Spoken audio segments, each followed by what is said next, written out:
주 안에서 이렇게 함께 예배를 드릴 수 있게 하신 하나님께 영광을 돌립니다. 우리가 이렇게 이제 날씨도 좋아지고 정말 이제 또 봄은 우리가 좋은 계절인데 또 봄이 온다 싶으면 금방 가을이 옵니다. 이제 여름이 옵니다. 그저께 우리 같이 정말 공부를 했고 목사 임직도 제가 먼저 받았습니다만 그렇게 했던 동료가 골수암으로 한 11분도밖에 못 산대요. 그 소리를 듣고 인생이 얼마나 허무한지. 저보다 나이도 2살이나 어려요. 참 인생이 아무것도 아닌데 우리가 이렇게 정말 세상 가운데 우리는 이렇게 고통과 고뇌 가운데 이렇게 살아가고 있다고 하는 점을 우리는 반드시 좀 알아야 돼요. 자, 그래서 정말 우리가 솔로몬이 얘기한 것처럼 너희들은 하나님을 경외하는 것이 복인 줄 알아라.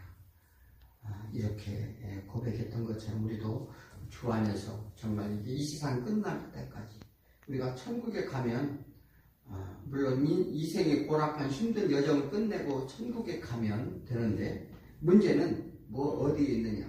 하나님이 우리에게 여에게 인생의 이 기한을 주시고 그 기한 동안 하나님이 맡기신 사명이 있다는 겁니다. 그 사명을 하나님께서는 뭐냐면 목적하시는 바가 부르심의 목적이 있어요. 오늘 제목도 12사도에 관한 이야기예요. 12사도인데 자, 그래서 그 부르심의 목적에 합당하게 쓰시기 위해서 부르셨고 하나님의 쓰심이 끝나면 우리는 하나님 앞에 가게 됩니다. 그래서 이 땅에서 오래 살고 싶으면요, 우리가 이제 제5계명이 있어요. 5계명이 뭐죠? 율법의 5계명, 내 부모를 공경하라. 그것은 약속이 있는 첫 계명이니 내가 장수하라. 자, 이 말씀하신 이 얘기는 뭐냐면 우리가 하나님 아버지를 믿고 그 하나님께 의지하고 살면 어떻게 해요? 우리가 영생을 얻는다는 하나님의 약속의 말씀입니다. 구약에서는 부모를, 그러니까 구약은 뭐예요? 신약의 그림자죠. 그러니까 구약은 뭐냐면 우리의 인류의 역사나, 그 다음에 실제로 오는 축복이나, 그 다음에 형제 자매 간의 문제나 이런 것을 구약에서 다뤘어요. 신약은 그와는 다르죠. 자, 그러니까 그래서 이 땅에서 장수한다. 이것은 결국은 뭐예요? 예수 그리스도가 오셔서 이 모든 것을 완성하고 영원한 생으로 인도하신다는 약속임을 우리 믿으시기 바랍니다. 자, 12사도 누군가요? 오늘 다 나와 있죠. 베드로, 안드레, 야고보, 요한, 빌립, 또 바돌로면 누구예요? 바돌로면은 나다나엘입니다. 나다나엘. 그 다음에 마태, 도마, 알페의 아들 야고보, 또 그 다음에 시몬, 유다, 또 유다가 2명이고 야고보도 2명이에요. 유다, 또 그 다음에 가룟 유다가 있고, 그래서 이제 그 지역을 이름을 썼는데, 그래서 이렇게 12명인데 갈릴리와 가버나움 출신이에요. 저는 유다만 다른데요. 유다만. 이제 가나안 출신도 있는데 다 이 갈릴리 근처 사람이에요. 그러니까 거의가 다 제자들이 갈릴리 사람이라고 보시면 돼요. 자, 예수님은 그런데 제자들과 우연한 만남이었는가, 아니면 인연이 좀 닿아서 가다 보니까, 전도 가다 보니까 이제 인연이 닿아서 만났는가. 저기 안양천에 이렇게 가다가 보면 많은 사람들 앉아있는데 가다 보니까 그 사람이 시국에 가서 전도했는가. 또 아니면 또 뭘까요? 그들이 쓸만해서, 참 인격적으로 쓸만해서인가. 그리고 그들이 어떻게 예수를 따르게 되었는가. 이게 이제 누가복음을 대략 제가 한 35강 정도 할 예정으로 있는데, 누가는 이 문제를 상세히 기록해놨어요. 그래서 사역이 첫 시작이 예수님이 어디서 하셨다고요? 사역이 첫 시작. 예수님 어디로 이사 가셨다고 그러셨어요? 가버나움에 예수님이 이사하셨더라 이렇게 했어요. 그것은 뭐냐면 그 이사하신 이유는 뭐예요? 선지자의 강령이 하신 말씀을 성취코자 하셨다 이렇게 말씀하셨어요. 그래서 이런 문제, 그래서 갈릴리에서 사역을 시작하고 또 마지막 부활은 어디서 했어요? 갈릴리에서 했어요. 갈릴리에서. 갈릴리 사역의 시작과 끝을 갈릴리에서 다 말씀입니다. 그런데 왜 예수님께서는 잘 나가는 동네, 소위 말하는 우리나라 지금 말하면 저 강남 같은데 부자 동네, 돈 많고 빽 있는 동네, 그리고 또 이런 수도 서울이 아닌 이 아주 변방에서 가장 가난한 동네, 고난과 핍박과 슬픔이 많은 동네에서 왜 복음을 시작하셨을까? 이건 하나님께서 이방의 빛이 갈릴리의 빛이었다 이렇게 말씀하셨어요. 그것이 뭐냐, 이미 예정되고 준비되었던 하나님의 뜻하신 대로 예수님이 순종하시고 철저히 하나님이 원하시는 대로 모든 그 하나님의 계획 안에서 선지자의 강령과 하나님의 말씀의 성취하심을 우리는 성경을 통하여 보시기 바랍니다. 자, 즉 그 구약은 그림자로 보이시고 예수님께서 실제로 성취하심을 우리는 이 성경을 통해서 반드시 아셔야 돼요.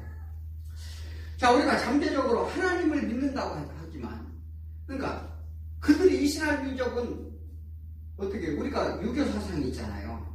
그래서 우리도 은연히 누구한테 우린 어려서 뭘 했어요?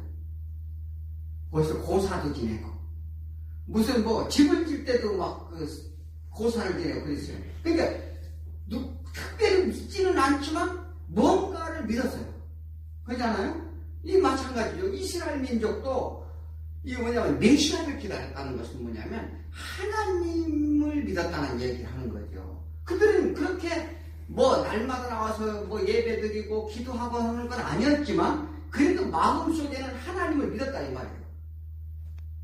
그렇게 믿는다고 하지만 예수님이 누군지를 모르는 제자들을 하나씩 이제 부르시는데, 부르실 때마다 뭐를 보이셨어요? 표적. 네.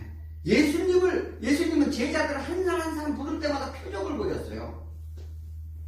표적을 보이셨는데, 그것은 보일 듯 뭐예요? 믿고 따를 수 있도록 이렇게 보이셨어요. 그거를 이제 계속 말씀을 드리는데, 그래서 안식일의 주인 되심을 바로 이 본문 전에 선포하시고, 여기까지가 제자들이 부르시기 위한 사전 작업이었다 이렇게 말하는 거예요. 그러니까 예행 연습을 한 거죠. 실습을 이제 했는데, 누가복음 6장 5절에 또 가라사대 인자는 안식이 주인이더라 하시더라. 자, 구약에 이제 어떤 사건이 있었어요. 그러니까 안식일날 손 마른 자를 고쳤어요, 예수님이. 손 마른 자를 고치니까 바리새인과 서기관들이 뭐라고 그랬어요? 주일날은 아무것도 하지 말아야 되는데 주일날 왜 이 일을 하느냐? 이렇게 그들이 이제 예수님을 이제 핍박을 하자. 안식일이 주인이 무엇인지에 대해서 말씀을 하시는데, 야, 주일날 배가 고파서 굶어 죽게 되었는데 그러면은 밥을 안 주니? 물어보는 거죠. 그러니까 인자가 온 것은, 내가 안식일이 주일이라는 것은 너희들이 지금 참 안식이 없다는 거예요. 참 배고프고 고달프고, 이게 무슨 마음의 상처와 질병도 있고 또 그다음에 여러 가지 고난 가운데 안식이 없는 자들에게 내가 안식을 주러 왔다. 그리고 내가 안식일이 주인이라 이렇게 말합니다. 그래서 손 마른 자를 고치면서 뭐라고 말씀하셔요? 내가 너에게 묻노니 안식일에 선을 행하는 것과 악을 행하는 것이 어떤 게 나으냐? 또 생명을 구하는 것과 멸하는 것, 어느 것이 너희들이 옳겠느냐? 나는 안식이라는 것은 너희들이 생명을 구하세요. 정말 영원한 온전한 생명 가운데 너희들을 거하게 하려 한다 이렇게 말합니다. 자, 예수님은 율법의 완성으로 오심을 증거하는데 그들이 안식일을 지키고자 하는 뜻이 뭐예요? 우리가 예배를 드리고 이렇게 하는 뜻이 뭐예요? 우리는 생명을 얻으려고 그러잖아요. 제 가운데 오는 모든 질보를 하나님께 구하고자 하는데 안식이 없는 이들에게 진정한 안식을 얻고자 드리는 것이 우리가 주님을 향한 예배입니다. 그런데 그들은 오히려 예수님을 어떻게 처치할까 의논하였다 이렇게 말합니다. 어떻게 먼저 예수를 죽일까? 이것은 뭐냐면 그들 안에 사단이 들어있기 때문에 그래요. 자, 오늘 본문은 이러한 모든 일련의 사건과 제자들이 12명을 한 사람씩 부르신 후 12절에 그때에 지금 하시는 말씀이에요. 그때에 기도하시러 산으로 가서 밤이 새도록 하나님께 기도하시고 이렇게 말씀하셨어요. 밤이 새도록 산에 가서 기도하셨대요. 그런데 누구한테 기도하셨다? 하나님께. 기도하신 후 13절에 12명의 사도라 칭했다 이렇게 말하셨어요. 사도가 뭐예요? 사도가 뭘까요? 사도는 헬라어로 아포스톨로스라고 하는데 즉 뭐냐면 누군가가 보낸 자, 신이 보낸 자의 뜻이에요. 즉 그래서 보냄받은 자라는 뜻입니다. 보냄받은 자. 이게 누구냐? 대리자라는 뜻이 무슨 대리자예요? 이들이 이제 복음의 대리자라는 거예요. 그러니까 그래서 예수님이 산에 가서 밤새도록 기도를 하시고 그 12명의 제자를 내려오셔서 사도라 칭했다. 요 말씀을 하십니다. 예수님이 왜 밤새 그 산에 올라가서 기도했을까요? 무슨 기도하셨을까? 우리 한번 생각을 해볼 필요가 있죠. 그죠? 무슨 기도를 하셨을까? 자, 흔히들 예수님이 산기도를 하실 때 우리도 산에 가서 기도를 해야 된다. 그 옛날에 한참 산기도가 유명했어요. 예수님도 산에 가서 기도를 했으니까 우리도 산에 가서 기도. 우리 목사님도 산기도를 많이 하셨다고 그랬는데 뭐래요? 나무를 붙잡고 나무 뿌리가 뽑힐 때까지 막 기도를 해야 응답을 받는다. 자, 이런 무지한 신앙 가운데 참 그렇게 강요도 했습니다. 산에 가서 기도하는 게 나쁜 건 아니에요. 그런데 성경을 제대로 이게 알고 깨달아야 될 줄이 있습니다. 왜냐하면 왜 예수님이 산에 가서 기도를 했을까? 그리고 또 무슨 기도를 하느냐가 중요합니다. 그래서 단순히 예수님이 산기도했으면 우리도 가서 산기도 해야 된다 이렇게 주장하는 것은 그 조금 어떻게 해요? 우매한 얘기입니다.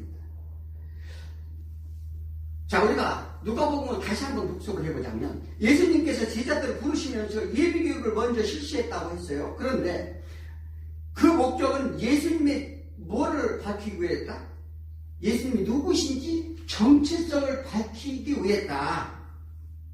그러니까 예수님 오신 목적이 무엇인지 그것을 가르치기 위해서 그 제자들 한 사람 한 사람 만나면서 자기 정체성을 드러냈어요. 첫째, 이사야 선지자의 예언이 있어요. 무슨 예언? 이사야서 61장 1절에 주의 성령이 내게 임하였으니 이날 가난한 자에게 복음을 전하게 하시려고. 자, 그런데 누가복음 4장 18절에 무슨 말이에요? 이 말씀을 똑같이 하시는 거예요. 이사야서 말씀을 내게 기름 부으시고 나를 보내서 포로된 자에게 자유를, 눈먼 자에게 다시 보게 함과 눌린 자를 자유케 하고 주의 은혜의 해를 전파하게 하려 하심이라. 내가 그 자니라. 그러니까 이사야 선지자가 무슨 일인가를 목적을 두고 보내는 사람이 있는데 내가 그인이라 이렇게 이제 말씀을 하시죠. 그러니까 세상에서의 실패와 고통 가운데 있던 수많은 사람들이 자기 문제를 가지고 질병이나 고통이나 환경이나 우리가 그렇지 않습니까? 그렇게 힘든 가서 정말 하나님 앞에서 어떻게 위로를 받고 어떻게 고침을 받고 어떻게 문제 해결을 받고 그렇게 받고자 세상에 아우성치는 사람들이 다 몰려와서 나도 좀 고쳐주고 나도 좀 해결해 주시죠 하니까 예수님이 뭐라고 했어요? 시돈 땅에 과부한 사람. 그러니까 엘리야 때 시돈 때문에 과부한 사람은 수많은 과부와 기근이 와가지고 다 굶어 죽게 생겼는데 그 과부 하나만 내가 살려줬느냐. 또 너희가 지금 이 문둥병 나병 환자가 옛날에 참 나병 환자 되게 많았어요. 그 나병 환자가 수없이 많았는데 나만 하나만 내가 은혜를 베풀었다. 요 말씀을 합니다. 예수님. 그래서 예수님이 사역을 시작할 때 첫 번째 귀신 들린 자를 주는 첫 번째 표적을 보여줬죠. 그래서 당신은 그 귀신이 입으로부터 고백을 받아내는데 당신은 하나님의 아들이십니다. 귀신이 고백을 하게 만들어요. 자, 그래서 그때 누구를 보여? 안드레와 베드로와 요한과 야고보 그 네 명이 그 장면을 목격하고 하나님의 아들이심을 귀신으로부터 통보를 받고, 그리고 그들은 같은 동업자요 한 동네 사람 갈릴리의 모든 자들이 알게 하기 위해서 베드로 장모의 열병을 고쳤다고 그랬어요. 이건 환경 조성입니다. 그래서 그들이 정말 예수가 누군지를 알고 많은 사람들이 그들이 모든 생업을 다 버리고, 동네 청년들이 생업을 다 버리고 예수를 쫓는다는 거 어떻게 되겠어요? 난리가 나지 않겠어요?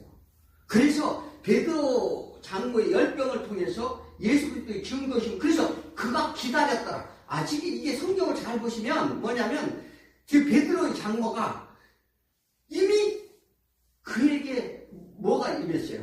영이 임해서 예수를 기다렸다 이렇게 말을 했어요. 자, 그러니까 단순한 이 열병을 고치면 아니라, 그래서 그 다음에 유대인들이 해당에 가서 뭐를 했어요? 군대 귀신을 몰아냈어요. 그래서 예수님이 뭐라고요?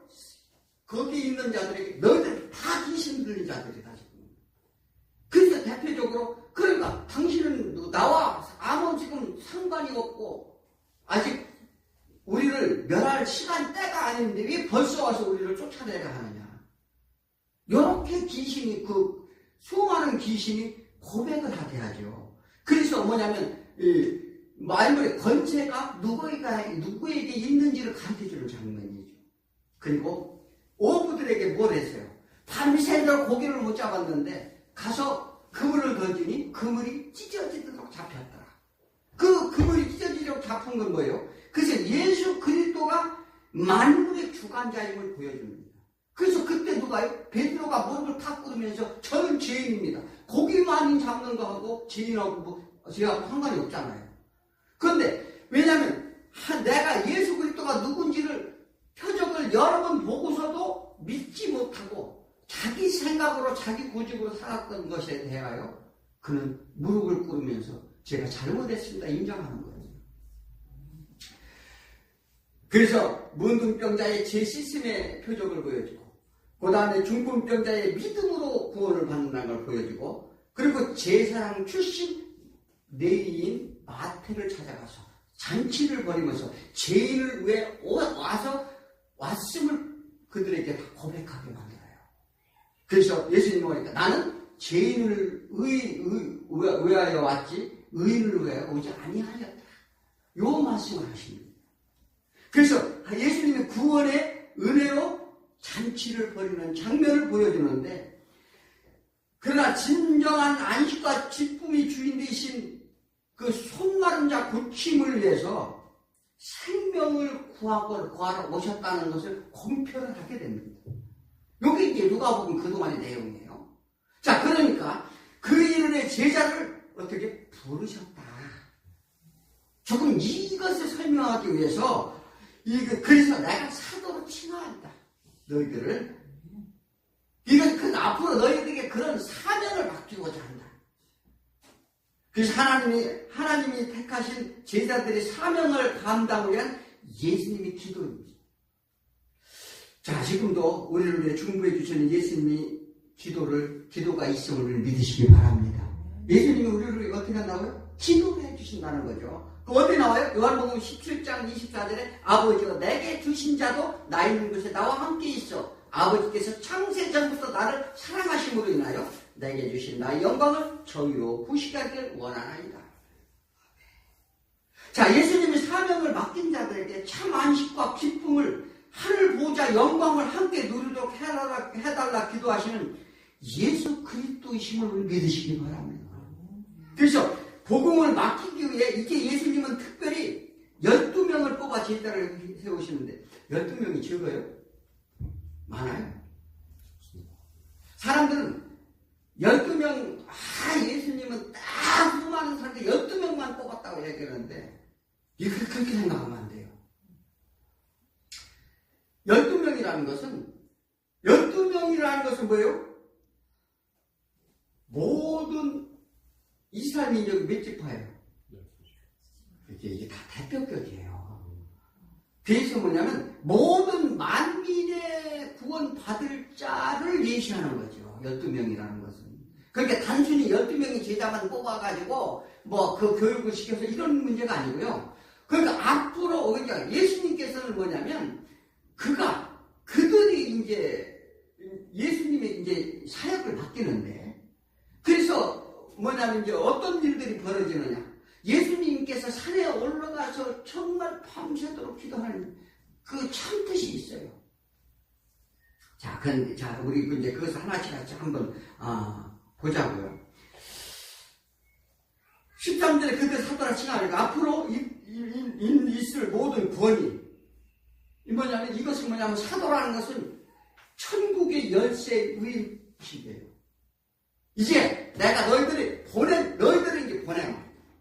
나의 모든 권세와 권능과 능력, 이걸 누가 있어요? 베드로가 마태복음 16장 16절에 예수는 그리스도의 아들이심이라 이렇게 고백을 했을 때 내가 너희에게 천국의 열쇠를만 맡기리니 어떻게 해요? 이 땅에서 풀리지 않으면 하늘에서 풀리지 않을 것이요 하늘에서 풀리지 않으면 이 땅에서 풀리지 아니할 것이라. 또 그리고 뭐예요? 모든 음부의 권세가 너희들을 어떻게 해요? 이기지 못하게 너희들을 넘어뜨리지 못하겠다는 약속을 했어요. 이것은 뭐냐면 교회에 대한 약속이기도 한데 하나님의 보낸 자들에게 기름 부으심의 얘기예요. 이제 너희들에게 위임장을 준다. 기름 부으심의 얘기인데 이를 어떻게 주기 위해 기름 이 부르심의 약속입니다. 그래서 그런 예수 그리스도께서는 지금 12명을 통해서 이제 하나님 일을 사역을 하고자 하는 거죠. 그래서 빌립보서 2장 7절에 그러니까 예수님은 자기를 비워 종의 형체를 가져 사람같이 되었고 죽기까지 순종하였다. 이렇게 말씀하신 것은 뭐예요? 자, 우리 한번 생각해 보자고요. 자, 예수께서 택하셨다. 우리를 부르셨다. 그렇다면 뭐예요? 택한 자의 사명감이 뭘까요? 우리가 예수 그리스도를 믿는 사명감이 뭘까? 뭐냐면 제자들에게 맡길 사명을 맡기고자 하면 첫째 믿음이 있어야죠. 두 번째는 뭐냐면 순종하는 자로 만들어야 돼요. 절대 순종이 없으면 맡길 수가 없어요. 아니 내가 어디 직장에서나 어디에서나 정말 누구하고 같이 하는데 믿고 맡기죠. 아무나 맡길 수 없는 거예요. 그러니까 예수님이 먼저 어떻게 해요? 절대 순종의 모습을 보여주고 그중 예수님은 나는 여기에 그냥 온 것이 아니라 늘 말씀하시잖아요. 하나님이 이미 예정되고 하나님이 하시고자 선지자를 통해서 하신 말씀을 나는 성취하러 하나님의 말씀에 순종하러 왔다. 그래서 이 어디요? 겟세마네 기도에서 무슨 얘기예요? 내 뜻대로 하지 마옵시고 아버지 뜻대로 하옵소서. 이게 우리가 가야 될 길이란 말이에요. 이게 우리가 부르신 목적에 합당치 않게 하면 어떨까요? 하나님이 가만히 있을까? 고난이 오는 거예요. 고난이. 그래서 깨달으라는 거예요. 자, 그러니까 기도란 하나님의 대화이고 우리는 하나님의 뜻하심을 묻는 것이 기도인데 자, 어떤 문제에 하나님의 뜻하심을 간구히 하는 거죠.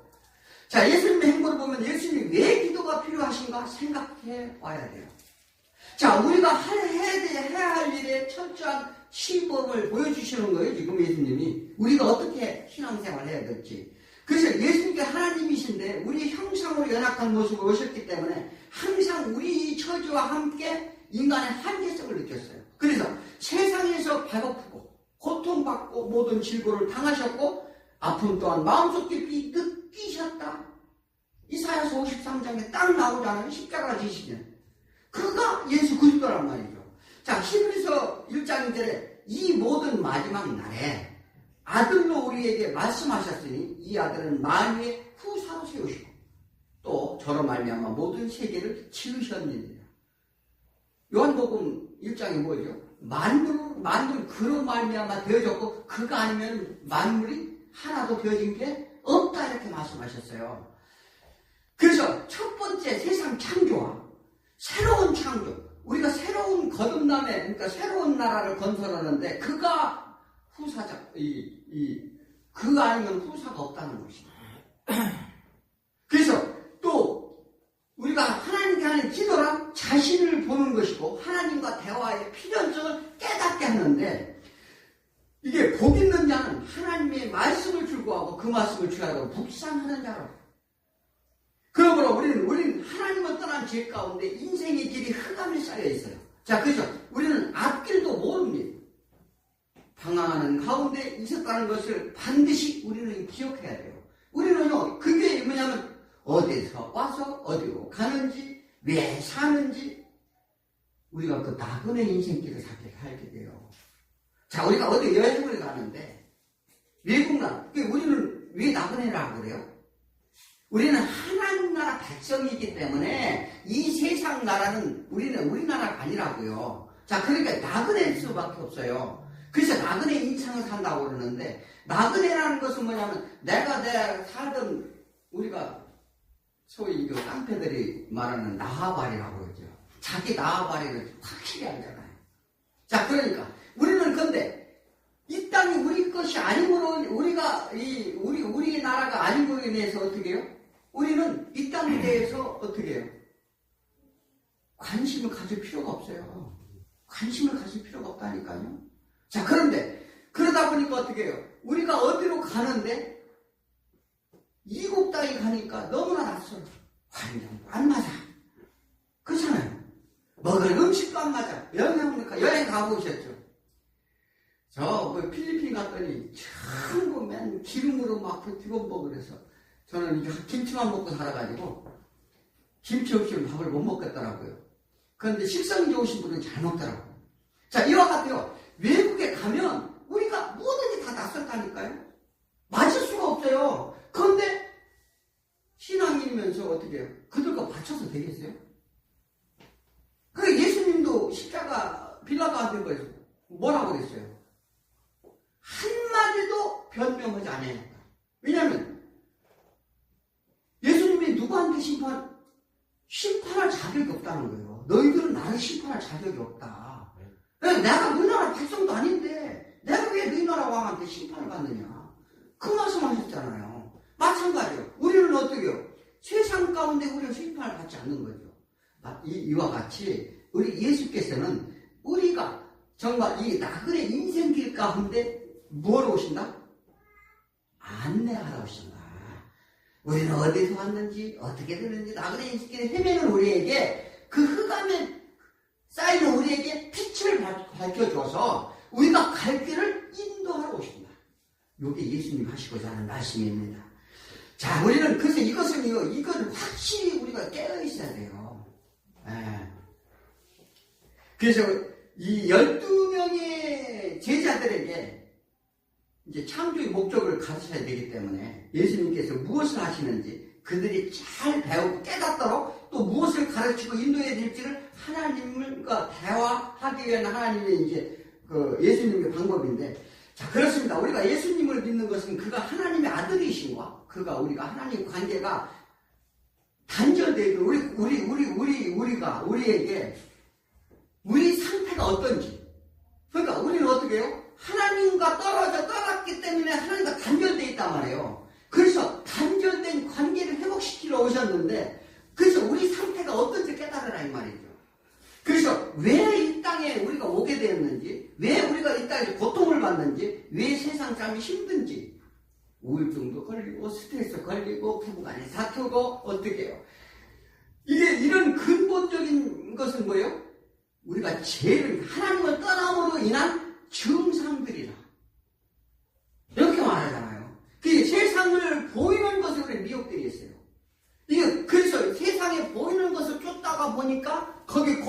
사랑하는 자들에게 어떻게 해요? 세상을 보내게 우리는 먹음직도 하고 보암직도 하고 그러단 말이에요. 거기에 그게 선악과란 말이죠. 거기에 우리는 전부 빠져 있어서 고통받을 수밖에 없는 거예요. 그래서 참 평안과 기쁨, 소망을 갖도록 하시기 위한 것을 예수 그리스도가 그 12제자를 부르심의 목적인지를 믿으시기 바랍니다. 그런데 예수님이 왜 산으로 가셔서 기도할까? 왜 산으로만 가셔? 예수님이 산기도가 필요한 이유는 수많은 기적을 보였어요. 그러니까 사람들이 추천할 정도로 모여들었습니다. 그때마다 예수님은 어떻게 해요? 사람을 피했어요. 피해서 항상 한적한 곳으로 가셔서 하나님과 깊은 교제를 하셨다는 것입니다. 왜? 그러면서 예수님이 뭐라고 한탄했을까요? 여우도 굴이 있고 마귀도 자기 구유를 알거니만 저 내뱉은 것은 정말 내가 인자가 머리 둘 것이 없다. 자기 문제만 전부 끌고 나와서 고쳐달라는 거죠. 그런데 그 문제의 원인이 무엇인지를 깨닫지 못하고 그들은 보이는 것만 다 줬죠. 지금도 마찬가지예요. 수많은 사람들이 뭐냐면 죄의 근본적인 원인 제거와 또 그것으로 인해서 참 생명을 얻고자 교회에 나오는 게 아니라 보이는 표적을 보고 그것이 막 웅성성 많은 사람들이 그 오병이의 기적을 느꼈을 때 누구를 예수님의 인간적으로 영광을 나타내고자 했어요. 왕으로 삼고자 했다는 거죠. 마찬가지예요. 지금도 수많은 사람들이 많은 사람들이 모여 있다 해서 자기 영광을 드러내고 이렇게 해서 이것을 넘어지는 사람이 너무나도 많아요. 그래서 사도 바울과 예수님은 다 피하셨어요. 사도 바울이 어떻게 해요? 손수건만 갖다 얹어도 병이 낫고 자 그런 기적에서 수많은 사람들이 어떻게 해요? 바울을 신적인 존재로 섬기려고 했어요. 그러자 사도 바울이 뭐라고 얘기했어요? 우리 잘 이거 생각하셔야 돼요. 우리가 그래서 예수님께서는 단순히 그때 그 시대 사람들이 병자를 고치기 위함이 아니었었어요. 그래서 자꾸 말씀을 하시는데 그 예수님 그 병자들의 근본 원인의 제사함을 주고 영생을 주시고자 오신 예수 그리스도인데 그들은 알아듣지 못했어요. 지금도 마찬가지예요. 이런 말씀을 전해도 알아듣지 못하는 사람이 너무나도 많아요. 아마 제가 장담하기에 이런 진리의 말씀을 하나님 말씀만 갖고 그러면 거의 80, 90% 이상이 못 알아들어요. 너무나 심각한 문제입니다. 고통의 원인을 제거해 오심을 예수 그리스도가 그렇게 오셨다는 것을 믿으시기 바랍니다. 그 원인 제거를 해야 병이 낫지요. 그래서 죄로 인한 질고를 대신 지신 이사야 53장 내용이 뭡니까? 우리의 죄와 질고 허물 이것을 대신 다 치러 오셨다고 하잖아요. 그런데 그것은 엉뚱한 얘기를 자꾸 하는 것은 믿지 못하는 거예요. 나는 믿음이 없습니다. 이게 반증하는 거죠. 그렇습니다. 예수님이 사람이 많이 몰려오면 숨으셨는데 사도 바울도 마찬가지예요. 사람들의 영광 이런 사람들의 영광 가운데 거한다면 본질이 훼손되기 때문에 그렇습니다. 이것이 인간의 필연적인 본질이라고 말하는데 이게 피조물의 한계예요.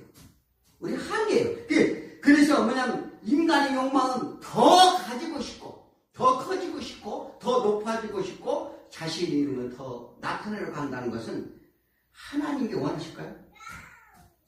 하나님은 절대 원하지 않으시면 믿으시기 바랍니다. 근데 자기 이름을 드러내고 자기 영광을 그렇게 나타나려고 하는 사람이 너무나도 많아요. 그래서 사람들은 환경의 지배를 받는데 환경이 지배를 받으니까 어떻게 해요? 집중이 잘 되던가요? 집중이 잘 안 되죠. 그러니까 교회에 와서 기도하는 것, 산에 가서 기도하는 것. 왜 그럴까요? 세상관을 보지 않으려고 하는 거예요. 그래야 집중이 되는 거예요. 그래야. 그 예수님이 가신 이유가 있죠. 그런데 우리가 조심해야 될 것이 있는데 산기도는요. 우리 믿는 자들만 오는 게 아니에요. 불교 믿는 사람도 유교 믿는 거기 가면 산에 한번 올라가 봐요. 무슨 별 요상한 거 막 촛불 켜고 요상한 거 다 있습니다. 온갖 작교들이 모두 모여있는 곳이 산이에요. 자 그러니 잘못하면 어떻게 해요? 악한 영에게 사로잡힐 수가 있다. 우리 그걸 아셔야 됩니다. 그 문자적으로 삼기도라는 의미를 이해해야 되는데, 이거 첫 번째 집중하기 위함이다. 그죠? 은밀한 걸 가서 집중하자. 자, 그들이 어떻게 해요? 유대인들과 바리새인들이 많은 사람한테 나와서 막 큰 소리를 외치며 기도를 하니까 너희들은 골방에 가서 기도하라. 은밀한 곳에. 물론 이 영적으로 골방이라는 건 뭐라고 했다고요?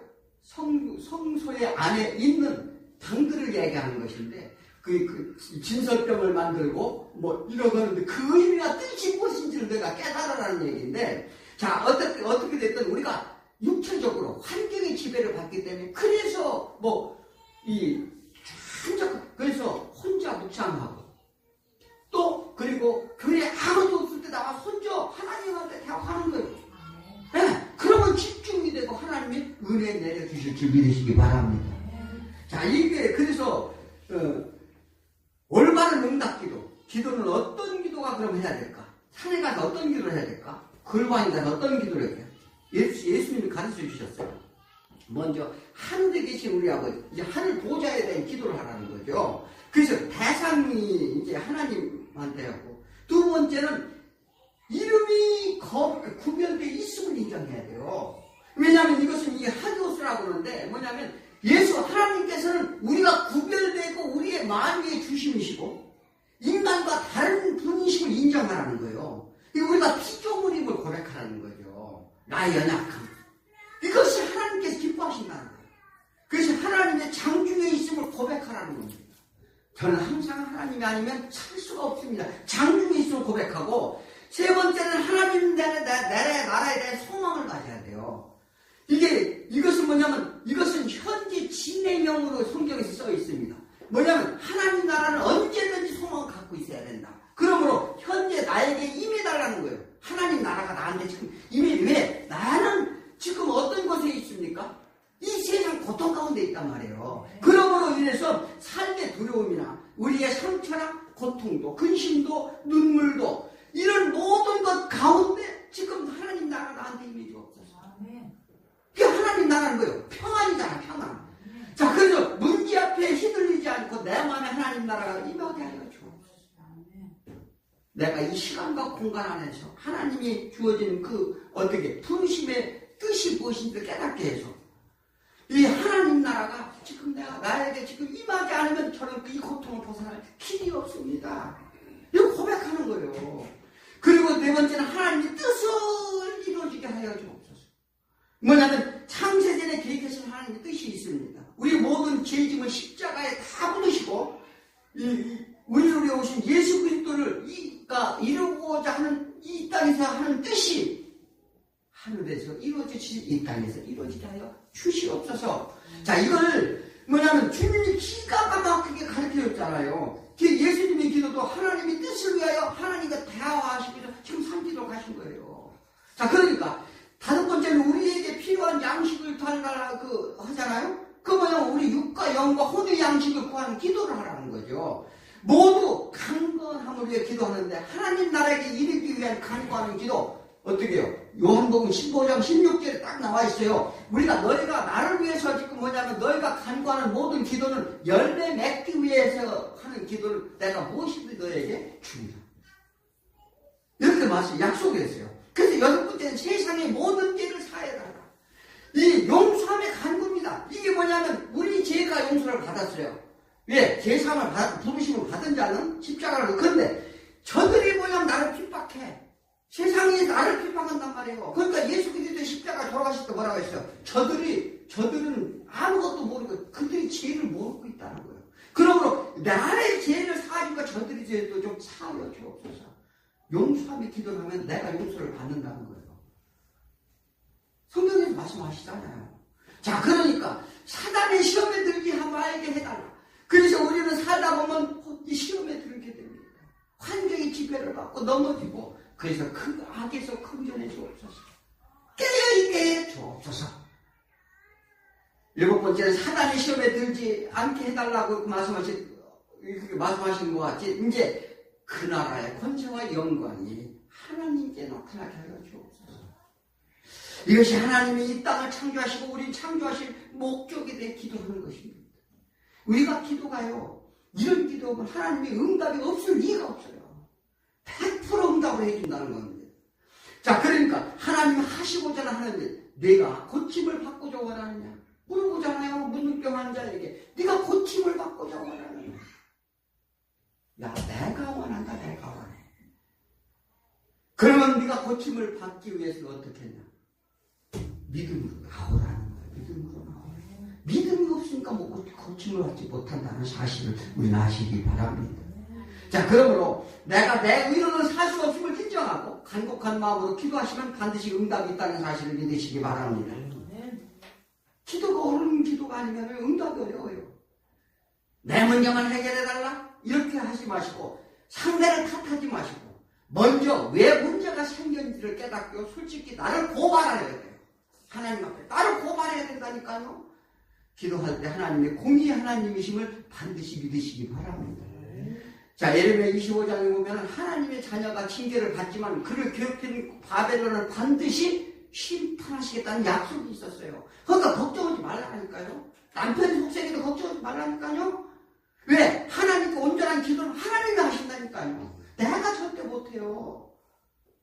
자, 그러므로 뭐냐면 우리는 그래서 하나님께 의뢰하면 그 기도하는 자에게 위로와 평안을 주신다는 약속에 반드시 믿으시기 바랍니다. 세상 사람과 똑같으면 안 된다는 거죠. 자, 예수님이 제자들이 앞으로 오는 세상과의 싸움에서 고난을 받기 위해 기도하시는데 무슨 고난을 받아요? 자, 12명의 제자 중에서 10명이 순교를 하게 돼요. 베드로는 어떻게 해요? 베드로는 갈릴리 출신이면서 64년에 로마에서 순교합니다. 야고보는 어떻게 해요? 헤롯 아그리빠에 의해서 순교를 죽어요. 그 다음에 이제 야고보가 이제 큰 야고보라고 하는데, 이제 요한의 형제를 큰 야고보라고 해요. 자, 그러니까, 요한은 누구예요? 야고보의 형인데, 유일하게 순교당하지 않았어요. 이거, 맡긴 목적이 있었어요. 누구요? 자기 어머니와, 또 그 다음에 교회와, 또 그 다음에 앞으로 되어질 일들의 모든 것을 우리에게 보이게 했었고, 맡긴 사명이 달라요. 그 요한은 그런 사명을 맡았고요. 야고보는 어떻게 해요? 62년간 유대인 제사장들에 의해서 죽임을 당합니다. 또 그 다음에 마태는 네이라고도 하죠. 이게 이제 파르티아에서 순교를 당하는데 이건 마태복음을 쓴 게 마태죠. 그 다음에 바돌로메, 나다나엘이라고 했죠. 바돌로메. 그는 아르메리아에서 순교를 하게 됩니다. 그건 어떻게 해요? 물에다 빠뜨려 죽여버려요. 그리고 안드레, 이게 베드로의 동생이죠. 이거 누구냐면 AD 30년에 이제 그리스에서 죽게 되는데 X자형으로 십자가형을 받습니다. 근데 뭐냐면 십자가에서 그 매달려 죽을 때까지 설교를 해요. 그 십자가에서 막 설교를 하는 거죠. 그게 그 유명한 일화입니다. 그 시몬은 누구예요? 열심당원 중에 하나 있었는데 그도 이제 순교를 당하게 됩니다. 이제 시몬이라는 사람에 대해서 이제 정확한 자료들이 그렇게 많지 않아요. 그래서 구렘의 시몬, 그러니까 십자가를 지고 지었을 때 그 시몬이라, 사실 시몬은 무슨 역할을 많이 하면 사도 바울이 전도회 이럴 때 안디옥의 기초를 담는 게 사실 시몬이에요. 자, 그래서 뭐냐면 도마, 이게 실증주의자라고 그러죠.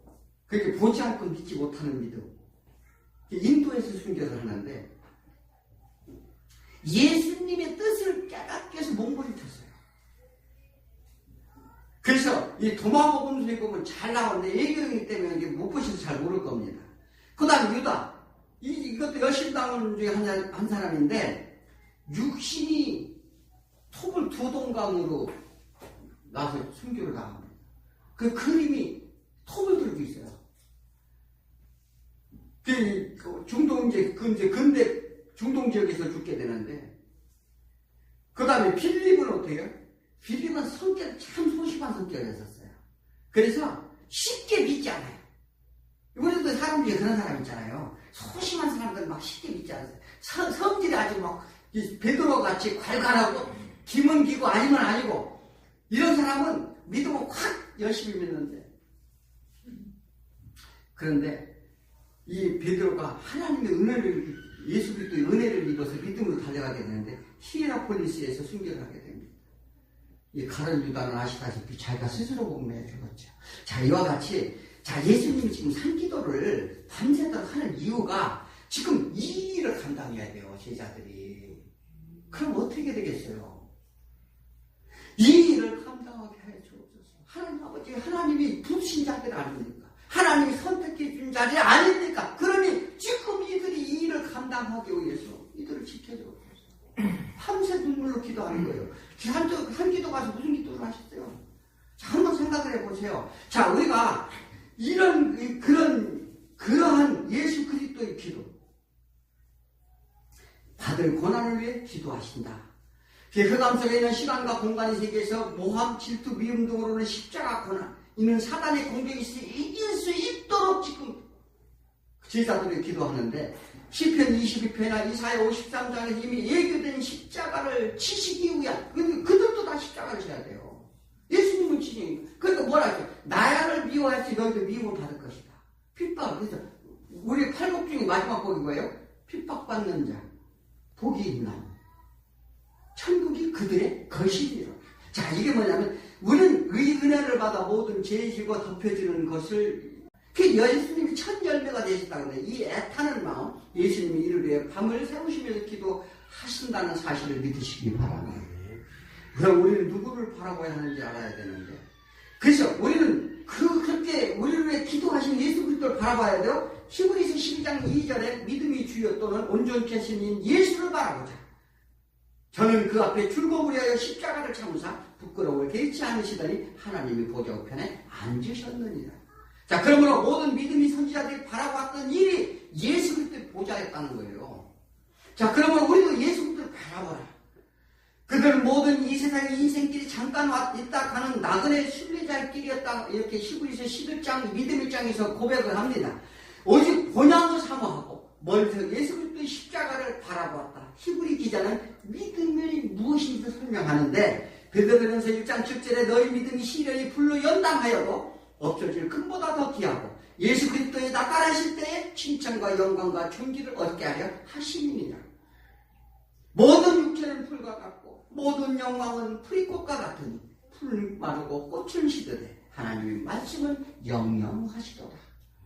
우리는 하나님을 믿는 거예요. 영영한 하나님을 믿는 것입니다. 우리는 인생길은 잠깐입니다. 인생의 고락간 살다면 인생을 일장춘명이요 화무심이로다. 우리가요 관계 쪽에서 상처를 받게 되고 다투게 되고 욕심과 욕망 안에서 헤어나지 못하고 고집부리다가 세상 것의 허무함을 깨닫게 되는데, 그때는 이미 세상을 마감할 때가 되어서 우리는 보면 안 된다는 사실입니다. 그럼 늦게 된다는 거죠.